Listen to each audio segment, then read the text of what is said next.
one more quick thing. This is from the beginning of a story I wrote, the one Dennis mentioned. Sitting Pretty. It's a picture of me and my father. I'm just going to read the opening couple pages. It's a bright morning in August. I'm riding with my father to the track. We're rolling down Pearl in traffic, bumper to bumper, every surface a glare. Outside it's a big, hot kaleidoscope. Strip mall on shopping center, shoe store on auto parts on fast food, blinding in the heat. The deepest wilds of the suburbs. And everybody's out. It's too much. I search myself for cigarettes, headache and all. Doesn't anybody work in this town? Where are they all going? Well, they're relentless shoppers here, he says. The match flame's invisible, just a sizzle at the cigarette end, adding more heat to the day. I'm laughing. One franchise collapses into another. We get stuck at a light. Car holding up okay? He asks. Yeah. Isn't it a lot of trouble to keep a car up there? Yeah, it's a pain in the ass. I was up there without it, but I gotta have a car. I've always had a car. Without it, you gotta be able to get out, otherwise you're sunk. It raises you up, having a car. Gives you some control. He nods. I feel like I've been talking for 5 minutes. I don't know. When I don't have a car, I'm at a loss. It's part of my identity. I think of myself as a motorist.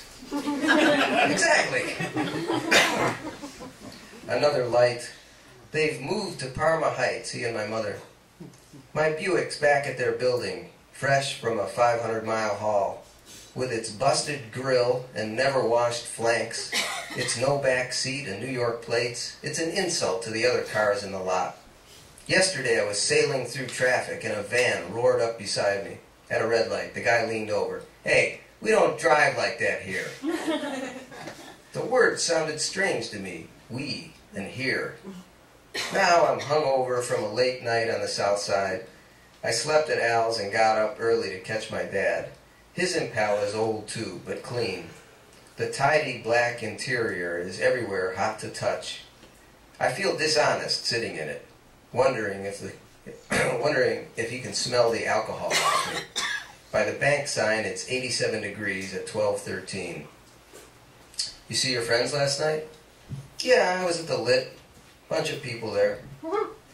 We hit the freeway ramp at a crawl. He gets it up to 55 and merges left, holding his lane. Post time's an hour away and we've been out in the heat for an hour already. 2 supermarkets, a bakery, and a newspaper stand for the form.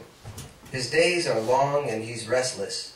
He gets up in the dark, before the birds. By 6 a.m., dinner and a salad are ready in the fridge. My mother gets up, he serves her half a grapefruit and coffee and toast, she goes off to work. By 8 o'clock he's done with the paper and there's nothing to stand between him and time. He doesn't care to be distracted. He's taking time on the chin. His life seems to be mostly about satisfying a duty toward time, keeping an eye on it for one thing, monitoring its passage. He occupies himself with bare, well-worn activities which don't interfere much with that. He's concerned with trying to satisfy certain necessities, cooking or eating or errands with care and a kind of dogged finesse. He pats his pockets for keys and glasses before leaving the apartment. He handles produce on his shopping rounds or money at the counter. His movements have acquired the easy weight of right and memory. He handles the world the way you'd play with an old dog, rough, familiar, preoccupied. Going to the track is a way for me to take part in his routine. The track is mostly about sitting around. It's a place to go.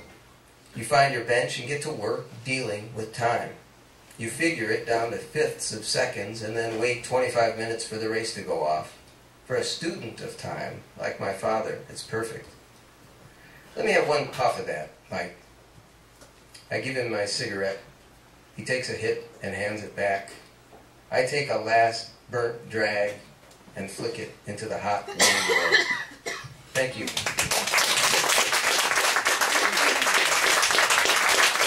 A lost king, this book, writing from and his first book, Coming Up for Pizza, are both for sale here in the other room. Thank you.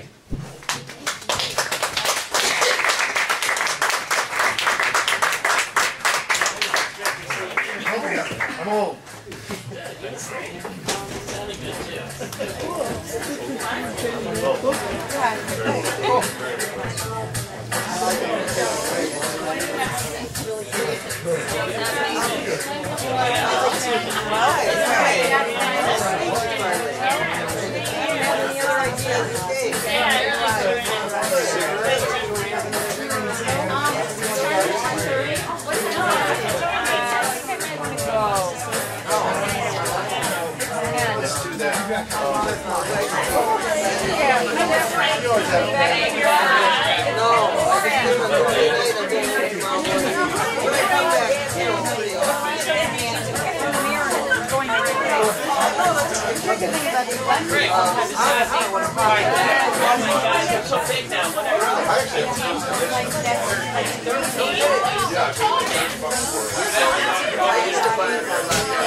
I just had to buy a copy myself.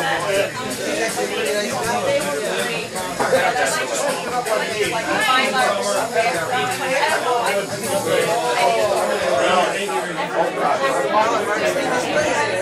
Yeah, I know it's I'm glad. always looking. Thanks for coming. Oh, really?